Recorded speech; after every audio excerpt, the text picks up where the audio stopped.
Good morning, everyone. Today we will start the chapter number 9, and the name of the chapter is Reproduction in Animals. So, the very first question that comes in our mind is that what is reproduction?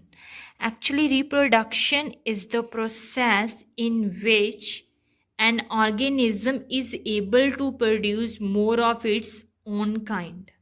ठीक है, reproduction बच्चे वो process है जिसमें अपने जैसे और species को, अपने जैसी और चीज़ों को ब्रीड करना, उनको बर्थ देना, ठीक है, उसको हम रिप्रोडक्शन कहते हैं। किसी भी स्पीशीज की एग्जिस्टेंस के लिए कॉन्टिन्यूस रिप्रोडक्शन होना ज़रूरी है, ठीक है। रिप्रोडक्शन की हेल्प से हम न्यू इंडिविजुअल को ब्रीड करते हैं, वो आगे ग्रो होके क्या करते हैं, रिप्रोड्यूस करते हैं। तो ऐसे ये प्रोसेस कॉन्टिन्यूसली चलता रहता है, जिससे जो पॉपुलेशन है उस स्पीशीज की वो इंक्रीज होती है। जैसे हम ह्यूमन बीइंग्स में हमारे दादा दादी से हमारे पेरेंट्स आए, हमारे पेरेंट्स से हम आए, हम ग्रो करके आगे रिप्रोड्यूस करेंगे, जिससे जो पॉपुलेशन है वो ग्रो करती रहेगी, ठीक है। और ये एग्जिस्टेंस कभी भी फिनिश नहीं होगी स्पीशीज की, ठीक है। जो रिप्रोडक्शन है वो 2 टाइप्स की होती है, asexual reproduction and sexual reproduction. Asexual reproduction में सिर्फ 1 पेरेंट इन्वॉल्व होता है। In asexual reproduction only 1 parent is involve. This means that 1 animal create offspring on its own.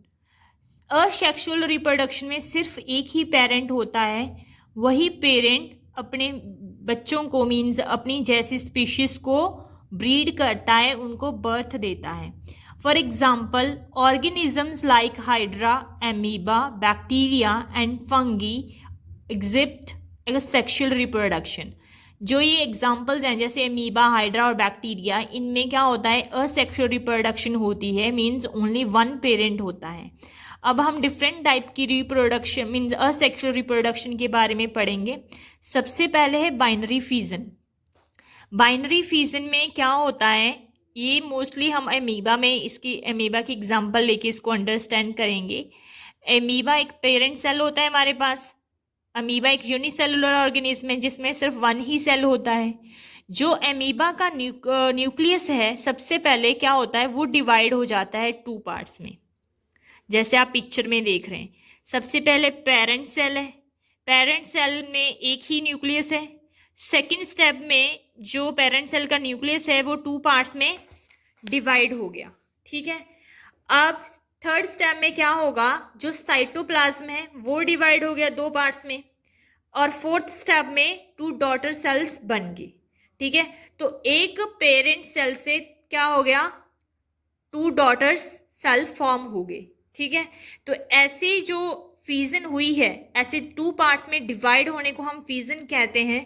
तो ऐसे जो बाइनरी फ्यूजन हुई है, तो इसको हम असेक्सुअल रिप्रोडक्शन कहेंगे, क्योंकि सिर्फ इसमें 1 पेरेंट ही इन्वॉल्व है रिप्रोडक्शन में, ठीक है। In amoeba reproduction begins with the duplication and division of nucleus. This is followed by the division of cytoplasm. Thus the parent organism divide into 2 identical offsprings. फिर 2 आइडेंटिकल ऑफस्प्रिंग में जो parent cell था वो divide हो जाता है। ऐसे जो एमीबा की जो एग्जिस्टेंस है वो कंटिन्यू रहती है, मीन्स उनकी पॉपुलेशन ऐसे इंक्रीज होती जाती है, एक पेरेंट से 2 में डिवाइड हो जाते हैं। अब जब ये ऑफस्प्रिंग ग्रो करेंगे तो ये भी आगे 2 में डिवाइड हो जाएंगे, 2 में। फिर जो वो डॉटर न्यूक्लियस जब वो ग्रो करेंगे वो आगे 2 में डिवाइड हो जाएंगे। ऐसे जो है इनकी पॉपुलेशन इंक्रीज होती जाती है और इनकी जो एग्जिस्टेंस है वो बनी रहती है अर्थ पे। नेक्स्ट है बर्डिंग। बर्डिंग की हेल्प से भी असेक्सुअल रिप्रोडक्शन की जाती है।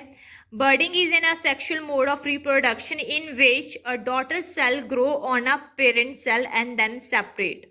बर्डिंग में क्या होता है, एक डॉटर सेल ग्रो करता है पेरेंट सेल के ऊपर और बाद में वो सेपरेट हो जाता है।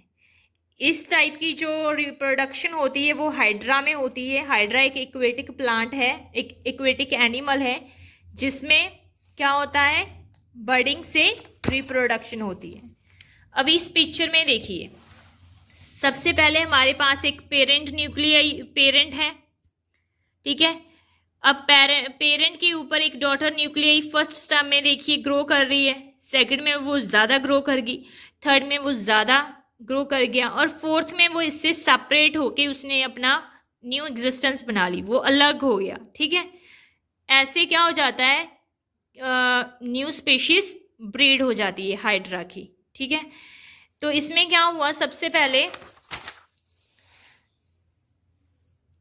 बर्डिंग में क्या होता है, डॉटर सेल ग्रो होता है पेरेंट सेल पे, और फिर क्या होता है, सेपरेट हो जाता है। And adult hydra produce small outgrowth on its body wall. सब फर्स्ट स्टेप में क्या किया, एडल्ट हाइड्रा में एक स्मॉल आउटग्रोथ हुई इसकी बॉडी वॉल के ऊपर। These outgrowths are called buds, इस आउटग्रोथ को बर्ड्स कहा जाता है। The buds grow in size and separate as new individual, फिर ये बर्ड ग्रो करेगी और बाद में सेपरेट हो जाएगी एज ए न्यू इंडिविजुअल, तो इसको हम बर्डिंग बोलते हैं, ठीक है। बर्ड का फॉर्म होना पेरेंट बॉडी के ऊपर या एडल्ट हाइड्रा के ऊपर, और उसका फिर सेपरेट हो जाना, इस प्रोसेस को हम बर्डिंग कहते हैं। नेक्स्ट है cloning. Cloning is the process of creating an exact genetic copy of biological entity. Cloning में क्या होता है, बिल्कुल same to same biological copy कर लेते हैं, पूरे जीन्स को कॉपी करके सेम आपकी जैसा इंसान बना सकते हैं क्लोनिंग में। इसमें क्या होता है कि जो जीन्स हैं किसी रेगुलर बॉडी से दूसरी बॉडी में डाले जाते हैं, और वो उसको हम क्लोनिंग कहते हैं। सबसे फर्स्ट जो कॉपी क्लोन बनाया था वो शीप का बनाया था, जिसका नाम इन्होंने डॉली रखा था। क्लोनिंग में lead to the several abnormalities which could impact the mental development of the clone। Cloning में कुछ abnormalities आ जाती हैं जिससे जो मेंटल डेवलपमेंट होती है क्लोन की वो सही नहीं होती, ठीक है। इसके अलावा ट्रांसप्लांटेशन करने के लिए ये यूज़ किया जाता है, ठीक है। इसके अलावा और ऑर्गन्स बनाने के लिए, ट्रांसप्लांटेशन करने के लिए हम क्लोनिंग का यूज़ करते हैं इन मेडिसिन इंडस्ट्रीज, ठीक है बच्चे। तो ये 3 टाइप्स की असेक्सुअल रिप्रोडक्शन के बारे में हम पढ़ चुके हैं। सबसे पहले हमने पढ़ा था बाइनरी फ्यूजन, फिर बर्डिंग, फिर क्लोनिंग के बारे में। अब नेक्स्ट है असेक्सुअल रिप्रोडक्शन। असेक्सुअल रिप्रोडक्शन में हमारे पास 2 पेरेंट्स होते हैं, वन मेल और सेकेंड इज फीमेल, ठीक है। वो दोनों क्या करते हैं, सेक्सुअल रिप्रोडक्शन करते हैं। जैसे हम ह्यूमन बींग्स में होती है, एनिमल्स में होती है, जिसमें एक मेल और फीमेल क्या करते हैं, अपने जैसे स्पीशीज को, अपने जैसे इंसानों को रिप्रोड्यूस करते हैं, ठीक है। अब ह्यूमन बींग्स में रिप्रोडक्शन कैसे होती है, reproduction in human takes place through reproductive organs. जो ह्यूमन में रिप्रोडक्शन होती है वो रिप्रोडक्टिव ऑर्गन के थ्रू होती है। उन रिप्रोडक्टिव ऑर्गन्स को हम गॉन्ड्स बोलते हैं, ठीक है। जो मेल में टेस्टिस होते हैं उनको मेल गॉन्ड्स कहते हैं, testis are the male gonads and ovaries are the female gonads, ठीक है। गॉन्ड्स प्रोड्यूस रिप्रोडक्टिव सेल जिनको गैमेट्स बोलते हैं। जो फीमेल में गैमेट्स होते हैं उनको एग कहते हैं, eggs are the female gametes and sperms are the male gametes. अब नेक्स्ट है मेल में रिप्रोडक्टिव सिस्टम में क्या क्या होता है। Reproductive system in the male, the male reproductive system consist the following reproductive organs. कौन कौन से रिप्रोडक्टिव ऑर्गन्स होते हैं मेल रिप्रोडक्टिव सिस्टम में? टेस्टिस, 2 टेस्टिस होती हैं, a pair of testis, picture में आप देख सकते हो जो ये बॉल्स बनी हुई हैं इनको टेस्टिस कहते हैं। और 2 स्पर्म डक्ट्स, 2 स्पर्म डक्ट्स होती हैं, ये ट्यूब्स बनी हुई हैं, ये स्पर्म डक्ट्स होती हैं। एंड अ पेनिस, ये क्या है, reproductive organs in the male reproductive system. सबसे पहले क्या होता है, the testis produce millions of sperms. Testis क्या करती हैं, मिलियंस ऑफ स्पर्म्स को फॉर्म करती हैं। और जो स्पर्म की शेप होती है वो टेडपोल शेप लाइक होती है, जिसमें बॉडी होती है, हेड होता है और टेल होता है।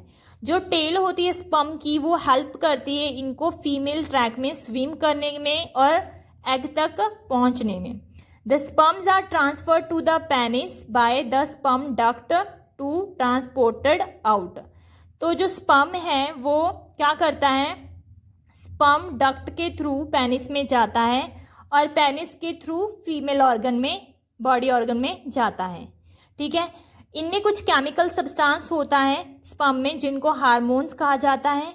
हार्मोन्स हमारी बॉडी को इन्फ्लुएंस करते हैं और हमारे जो फंक्शन है उनको भी चेंज करते हैं या उनके लिए हेल्प हो, टिश्यूज़ के फंक्शन को डिफाइन करते हैं। जो टेस्टिस प्रोड्यूस क्या करते हैं, जो मेल हार्मोन्स होते हैं उनको टेस्टोस्टेरोन कहा जाता है। ये सेकेंडरी सेक्सुअल कैरेक्टरिस्टिक्स के लिए रिस्पॉन्सिबल होते हैं। जैसे जो मेल होते हैं जब उनमें टेस्टोस्टेरोन्स बनने लग जाते हैं तो उनकी जो वॉइस है उसमें क्रैकिंग आ जाती है और उनकी ब्रीड वगैरह जो फेस पे हेयर्स होते हैं वो ग्रो करने लग जाते हैं जैसे ही टेस्टोस्टेरोन्स किसी बॉडी में बनने स्टार्ट होते हैं, मेल बॉडी में। ठीक है, नेक्स्ट है female reproductive system. Female reproductive system में पेयर ऑफ ओवरीज होती हैं, 2 ओवरीज होती हैं, फैलोपियन ट्यूब्स होती हैं एंड यूट्रस होता है। ये पिक्चर में देख सकते हैं 2 ओवरीज हैं, फैलोपियन ट्यूब्स हैं 2 और एक यूट्रस होता है। ठीक है, ओवरी प्रोड्यूस फीमेल गैमेट्स और एग। ओवरी में क्या बनता है, एग बनता है। ओवरी प्रोड्यूस ओनली 1 एग, सिर्फ एक ही एग बनता है 1 मंथ में। Ovaries produce a female hormone called estrogen. Ovary में एक फीमेल हार्मोन प्रोड्यूस होता है जिसका नाम है estrogen, which is responsible for the secondary development sexual characteristic. Estrogen के कारण फीमेल में सेकेंडरी सेक्शुअल कैरेक्टरिस्टिक्स होती हैं, जैसे उनकी पब्लिक हेयर का ग्रो करना, ब्रेस्ट का ग्रो करना। ठीक है, ये क्या है, सेकेंडरी सेक्शुअल कैरेक्टरिस्टिक्स हैं फीमेल्स में। बच्चे कई बार क्वेश्चन आ जाता है कि फीमेल में सेकेंडरी सेक्शुअल कैरेक्टरिस्टिक्स कौन सी हैं, तो कौन सी होंगी, पब्लिक हेयर का ग्रो करना और ब्रेस्ट का ग्रो करना। मेल्स में सेकेंडरी कैरेक्टरिस्टिक्स क्या है, सेकेंडरी सेक्शुअल कैरेक्टरिस्टिक्स क्या है, उनकी वॉइस में क्रैकिंग आना, उनकी जो वॉइस है वो भारी हो जाती है और उनके जो फेस है उन पे बियर्ड और माउथ एच आना। ठीक है, ये सारी चीज़ें होती हैं सेकेंडरी सेक्शुअल कैरेक्टरिस्टिक्स। ठीक है, तो आज की क्लास में बच्चे इतना ही। नेक्स्ट क्लास में हम फर्टिलाइजेशन इन एनिमल्स कैसे होती है फर्टिलाइजेशन, इसके बारे में पढ़ेंगे। आई होप आपको समझ में आया होगा। अगर कोई भी डाउट रह गया तो आप मुझे नेक्स्ट क्लास में पूछ सकते हैं। थैंक यू बच्चे, have a nice day, take care.